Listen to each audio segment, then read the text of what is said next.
When my brother was born, and a group of women from the Hijra community, they came and they sort of blessed him and stuff. And I was so scared. I was like, oh my God. That just because you were, created a certain way doesn't mean you're cursed or something. Transitioning from a space of being ashamed of who I was to being extremely proud and out there, I think that's the most important transition. Jitna ho sake, isko mard banana hai. I knew that that femininity was always there. I just didn't know that it was okay to be that way, that it was normal to be that way. I was actively suicidal in high school. I were to stop existing now, my obituary should not say Angad Gumaraju. It cannot be a boy. The hardest part, even harder than finding love, is loving yourself. They say that fearlessness is not about the absence of fear, but it's all about facing the fear with a lot of courage. On that note, today's episode of Devi, the Empowering, is all about Kali's fearlessness. Someone who breaks barriers and challenges the norms. My guest today is a perfect example for this because she wears many hats. Let me tell you, she's an actor, she's a content creator, she's an activist, and she's Karnataka's first transgender doctor. Let's welcome the one and only Trinetra. Hi. Hi. It's so nice to be here. Thank you so much for having me. Anytime. It's a pleasure to have you here. I want to start off by complimenting you. You look lovely, like one sunshine. How has this journey been? Doctor, you're an actor now, right? Yeah. How's your transition journey been? I've had many transitions in life. Yeah. Many. But speaking of the whole transition when it comes to gender, right? So that's something that's happened about 4-ish years ago. But people have this assumption that, it's something that happens overnight. Ki aap ek surgery kara lo and it's done. It's not so simple because everybody is transitioning in some way or the other, right? And it's not something that ends with surgery. It begins with that because now you have to live the rest of your life, as yourself. And you have to interact with that world completely out in the open. There's no hiding anymore. So a lot of that struggle happens after. But how has it been? It's been a roller coaster, man. I think a part of you always knows who you are fundamentally on some level. So I must have been 3 or 4 when I kind of knew that this is who I am, because bacche na, they don't have conditioning and stuff, like they just play with whatever they want. They're exactly who they're always meant to be, right? And I think it's then that society started teaching me that acha aisa nahi karte hain, that you don't behave a certain way, you have to be tough and macho and you have to be a boy and da. So I think I must have been 10, 11 when the bullying started in school, because I think that's when kids also start learning that, okay, there's a certain hierarchy of coolness. And I was the most uncool kid on planet Earth, man. Oh my God, I was so nerdy, extremely padhaku. I was kind of chubby. I had glasses. Yeah. I wasn't even close to being cool or attractive in any way. And added to that was the fact that I was this very feminine and flamboyant child who was supposed to be a boy but wasn't exactly like any of the other boys. So, and at that age, humko kahan pata hota hai ki gay, lesbian, trans. We don't know these things. And whatever we do know comes from movies and entertainment. And it's usually, at least at that age, it wasn't very progressive. Progressive, true. I grew up watching stuff like Lajja Shankar Pandey. What's the movie? Sangharsh. Yeah. Sangharsh, right? And like that character like kidnaps children and is this violent, scary character. And I remember watching that and I was terrified. And I was so confused, what is this, And the closest representation of that I got was when my brother was born. And a group of women from the Hijra community, they came and they sort of blessed him and stuff.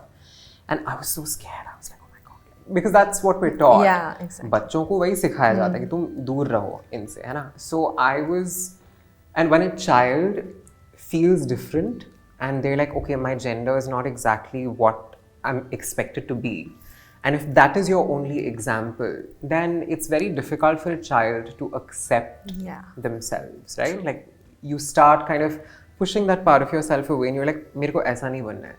So that was what it was for me, that I didn't want to grow up to be scary. Right. That someone, tells their kids to stay away from that person. So I think that transition was more important than the actual physical stuff of the hormone replacement and the surgery for me.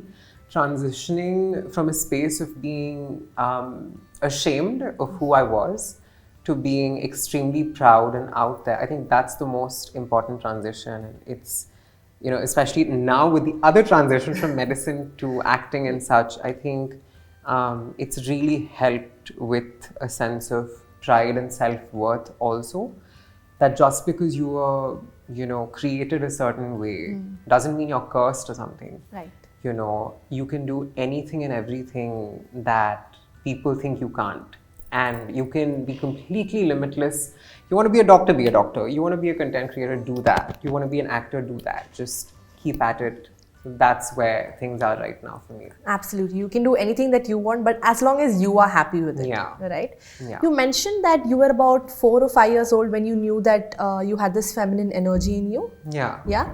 Was there any incident that you remember when that happened and you were like, oh, that's when you realized that, yes, I am a woman? Was there any incident that you can share with us? I think, so at that age, you don't really know what woman means. I would say girl might be more appropriate at that age, but I didn't know it was possible for you to actually identify as a different gender.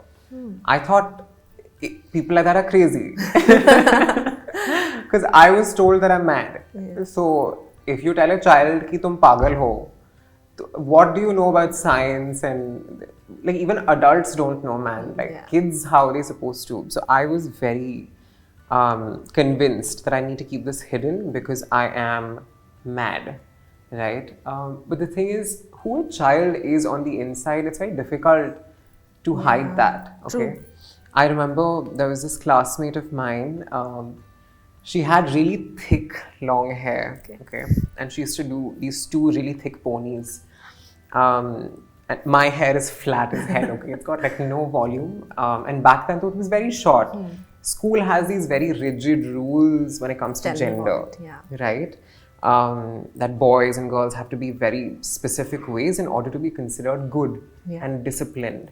And if you're growing your hair out, if you're wearing kajal as a girl, if your skirt is too short, you're not a ye to buri ladki hai, for sure. So as a teacher's pet, my only defense mechanism was to be good at studies and to be a good student. Because if I wasn't that, then everything that people were saying about me had to be true. But if I was a good student, then no one could say that ye pagal hai. Because मैं topper हूँ. Sorry. तुम भी बन के दिखाओ. So that was the, that's where my headspace was. Right.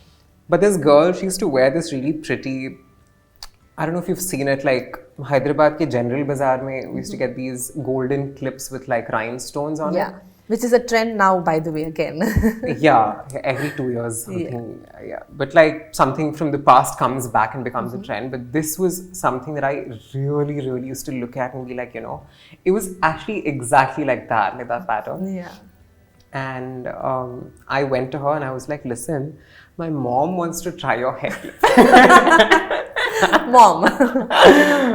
And she was like, yeah, take. And so she gave it to me. And the class teacher noticed that it was missing because it was quite big. It was like that big. And so, of course, she found out ki kisne diya hai, and she comes to me and she's like, why did you take it and stuff? I was like, no, ma'am, my mom wants to try it. And she's like, please.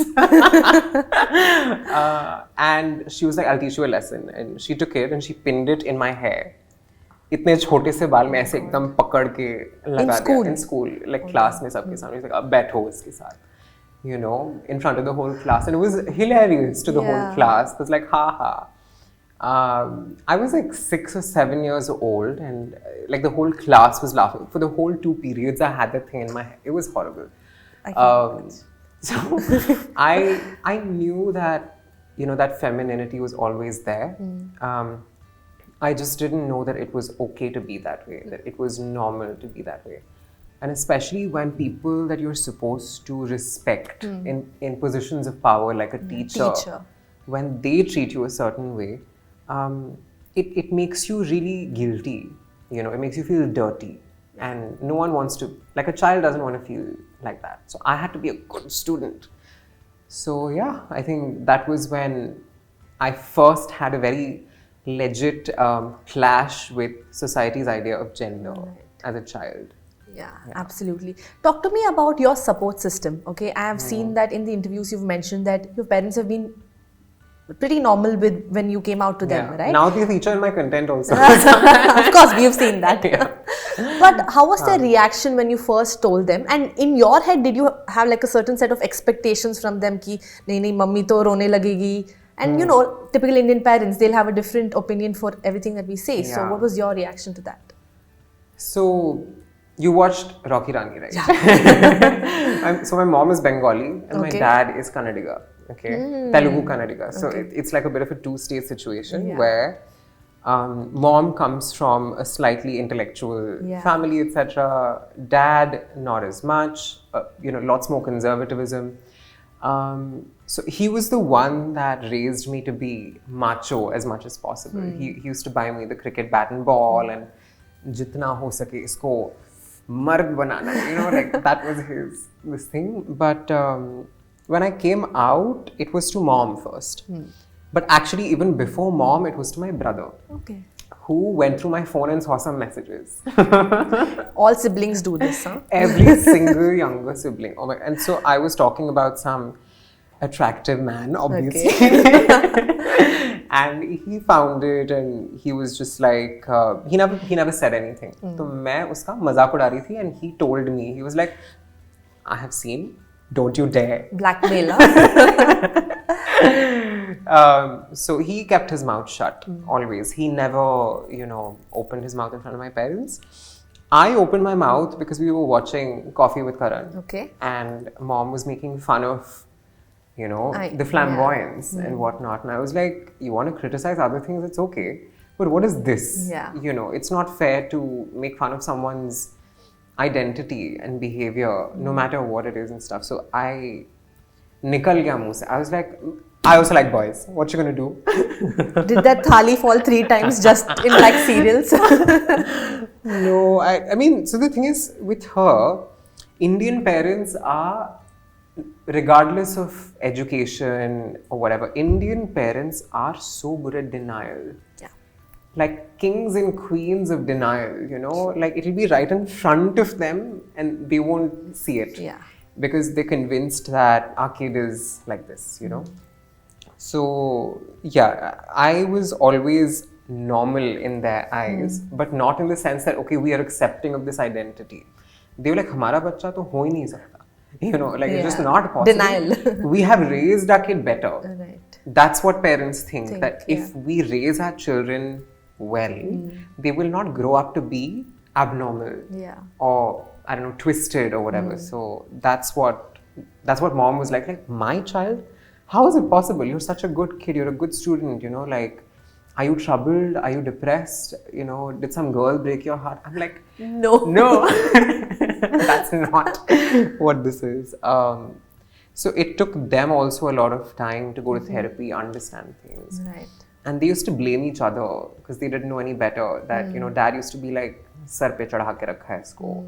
You know, I'm trying to make him masculine. You're the one that's letting him wear whatever jewelry and stuff. That's why this is happening. And she was like, no, because you're such a masculinizing influence that, you know, he doesn't want to be like you. So he's becoming like me.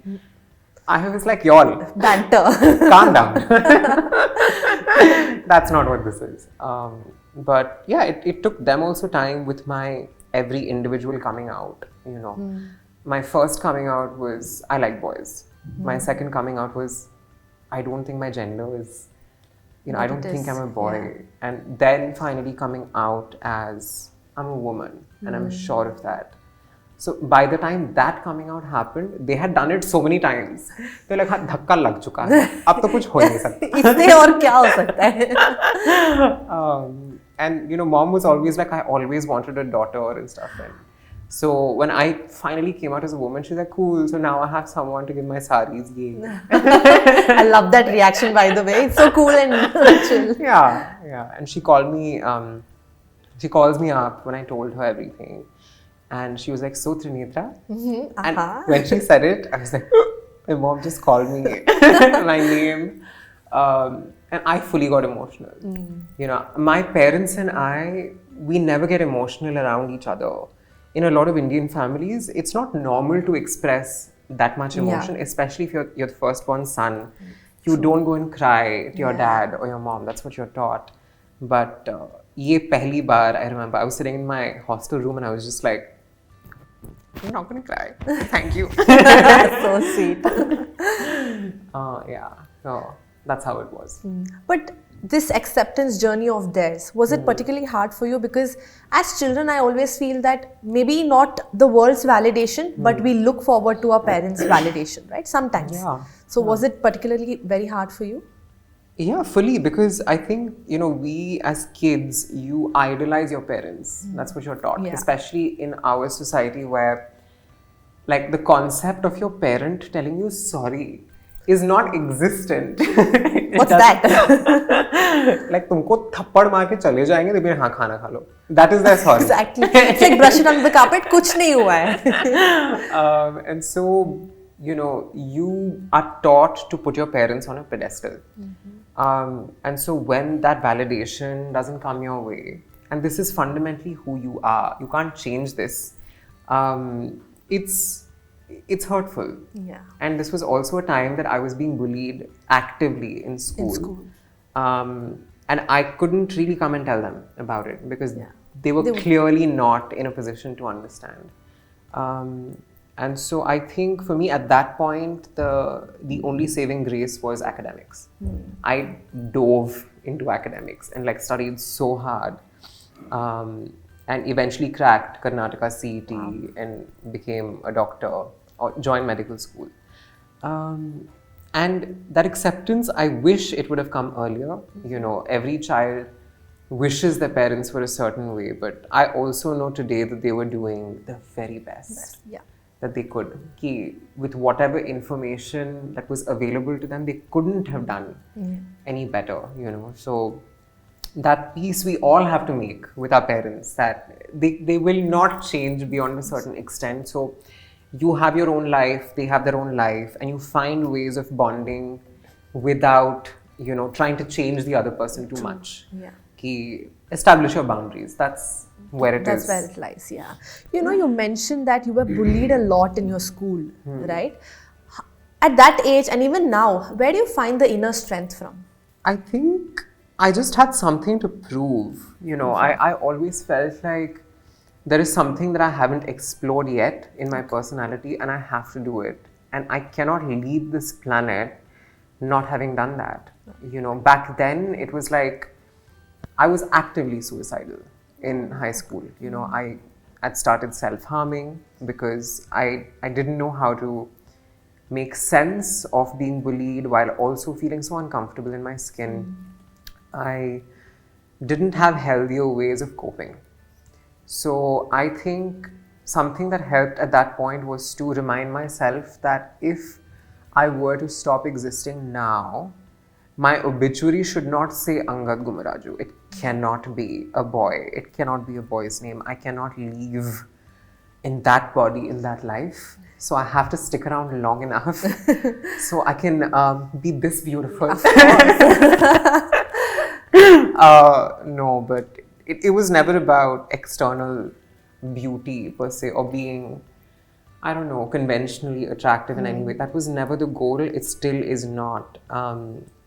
It was always about the mirror reflecting who you are on the inside. That's it. That's it, yeah. You know, if I remember being in boys' hostel, for example, where ragging was a thing. Anyone who's lived in boys' hostel knows how that environment is, okay? And I think I remember trying on mom's sari. मैं एक चुरा के जाती थी घर से. Every puja or like something like that, you know, I would steal one sari and go and practice in my room.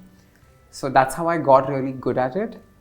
But I remember looking in the mirror every single day and spending so much time just sitting in front of the mirror, waiting. When will this happen? You know, at what point will I be able to bring out this part of myself? So I think your question was, where did you find the strength? I think, you know, when you know that there is a part of you that has to be shown to the world, you will find that strength one way or another. And I was also very lucky to have the support system that I did.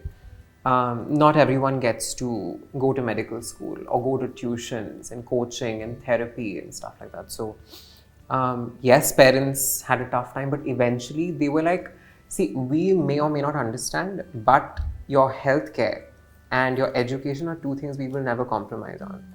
Honestly, that's all parents need to do. Yeah. If they do this much, even if they don't understand, you see, I keep saying this, you don't have to completely understand somebody's life decisions to respect them or treat them like a human being. You don't have to understand everything. It's fine.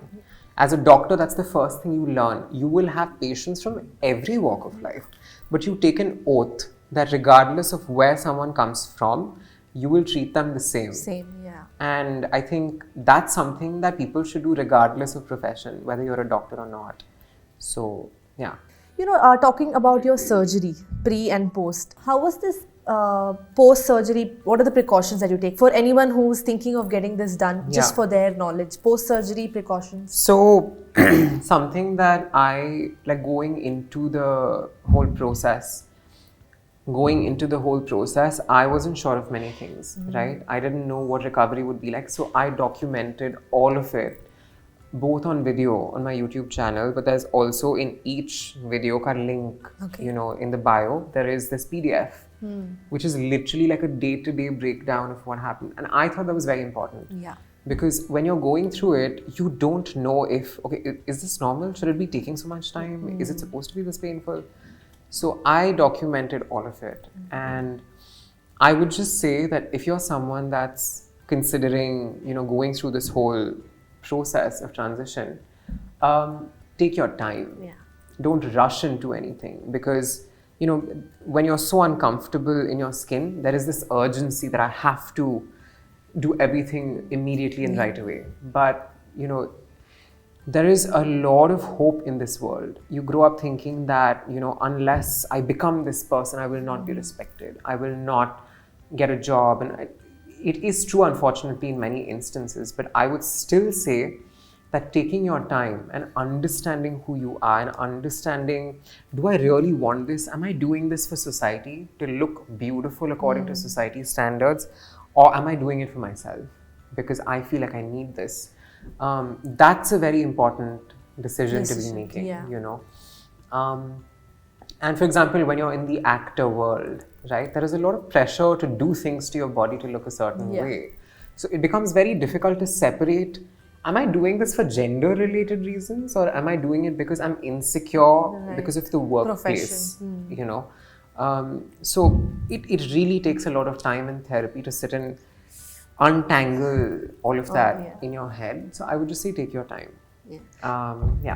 To add on to what you just said, that you've documented everything. Everything is there on the internet, and I feel it's like your happy place because you're sharing everything, you're inspiring millions out there. But also social media comes with a lot of negative aspects, right? It does. A lot, I can imagine. So how do you react to transphobic people? I don't. Ignorance is bliss. I don't. There was a time that I used to actively sit and try to change everybody's opinions around me in college, on the internet. I used to have long debates in my DMs and in the comments. There comes a certain point where you have to allow your work to speak for itself. I think that if there are people who are committed to misunderstanding you and there are people who are committed to thinking you are XYZ, then why bother changing their opinions and sitting with them and wasting your time with that, you know? Work hard, be good at what you do. I'm not a pro at anything by any means. I'm still learning. You know. Whether it's studying, whether it's doing the workshops to get better at acting, I am working on myself, and that's what's most important. And you just let it be. Go. If they don't get it, they don't get it. Fine. It's not the end of the world. There are thousands of people out there who see you for who you are. So I think my therapist is also someone that says this: if you're going through comments, then prepare yourself for that one comment to completely ruin your mood. Yeah. And if you're in a space where you think that that one comment can ruin your mood, don't see it. Yeah. It's okay. You don't have to read every single single comment. If you're in the headspace for it, go for it. But you are completely in the right place to not see, to block, to restrict, do whatever with the hate comments. That's why those features exist. Thank God it exists. So, yeah. We see that you're an activist, and trust me, you're doing a commendable job in educating people, right?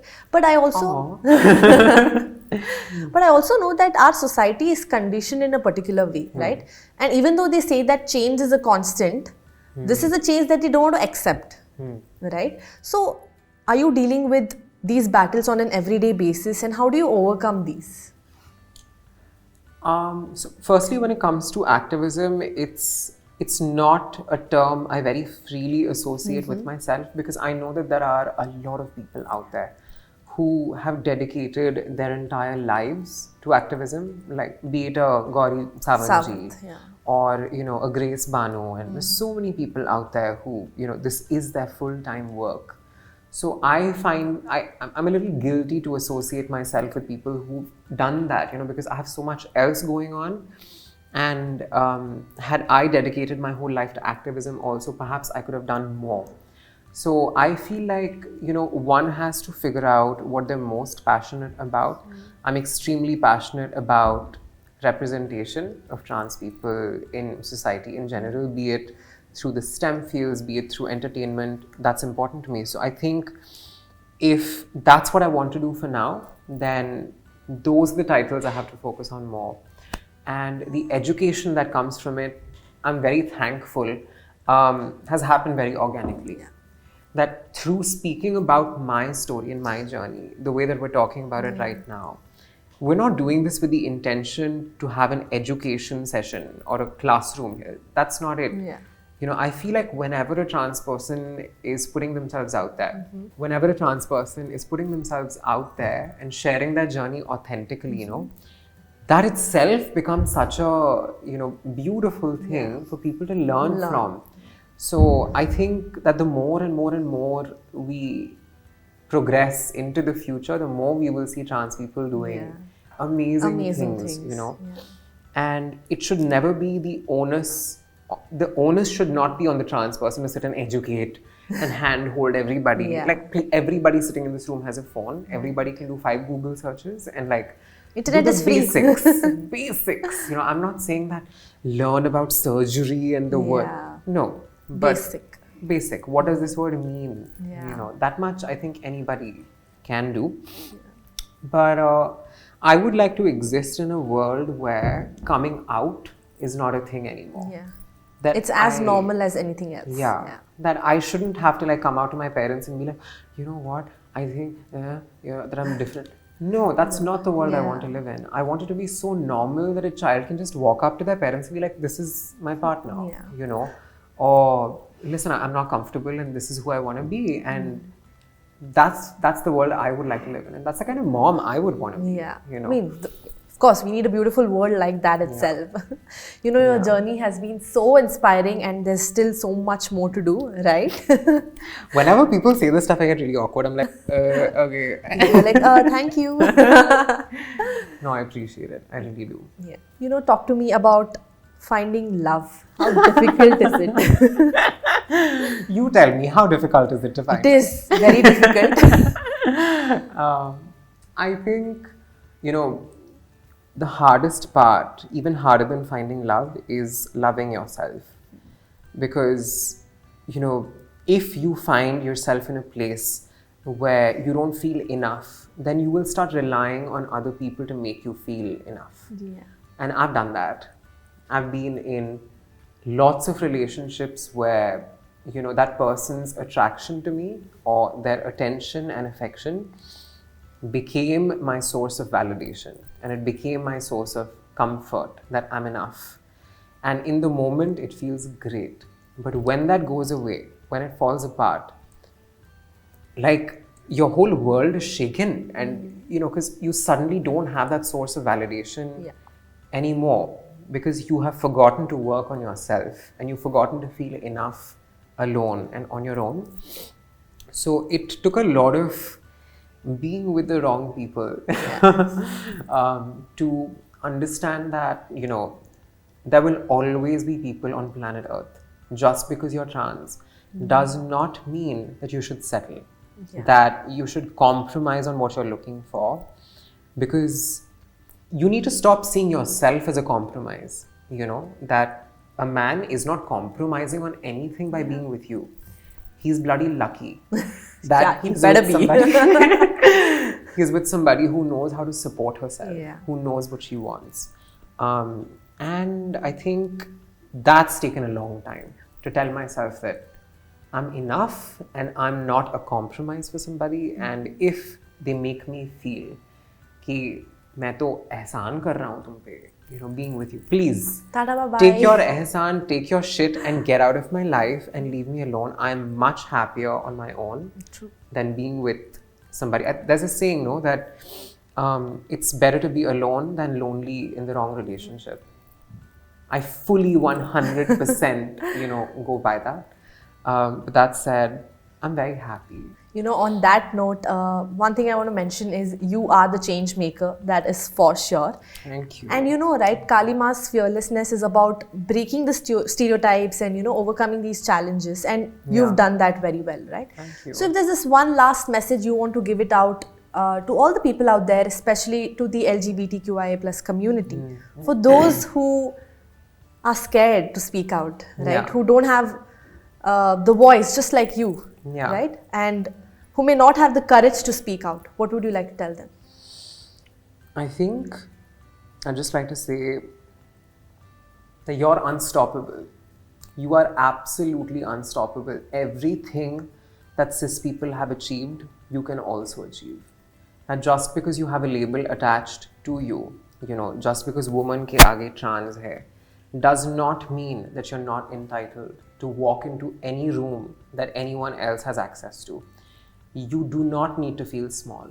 You have every right to be in every space that every achiever has ever been in, because you're no different, and you shouldn't accept any less, than that. So that's what I'd like to say. Yeah, this whole thing of you are no different, we need to frame that. That's such a nice line to say. Yeah, I mean, we're all different from each other. Yeah. We're all unique. So we're all unique in the sense that, how do I put this? I'll rephrase in our own way.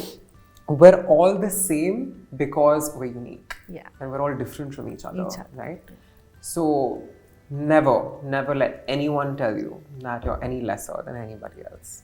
How beautiful. Thank you so much for doing this, Trinetra. It was such a lovely conversation. I'm sure the audience is going to love it. I'm so glad. Thanks for having me. This was so much fun. Hi everybody, this is Trinetra. Happy Navratri, by the way. And if you like this video, don't forget to subscribe to Pink Villa and share this. Pink Villa. Look no further.